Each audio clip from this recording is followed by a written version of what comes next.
Пожалуйста, что-то желаете добавить, мы вас слушаем.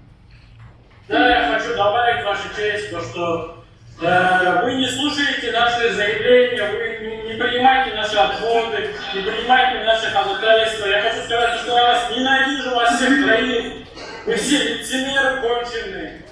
Я вас просто ненавижу. В судный день я буду против вас свидетельствовать. Вы нас не отпускаете просто потому, что вам сверху дали указание, чтобы нас не выпускать. Если бы сейчас, клянусь Аллахом, если бы вам позвонил бы Путин, сказал бы нас освободить, вы бы нас освободили, потому что вы слуги этой системы, вы лицемеры, вы должны защищать права людей, правильно. Так, Байкуткаров и другие обвиняемые. Мы напоминаем, что нужно соблюдать порядок в судебном заседании, не допускать оскорбительных выражений, иначе мы просто будем прерывать и не будем вас слушать.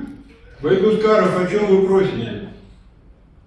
Я прошу вас перенести заседание суда, потому что у нас у двоих участников не свои адвокаты. Вы это ходатайство не принимаете, заявление не слушаете людей. Все у вас? Да, перенесите.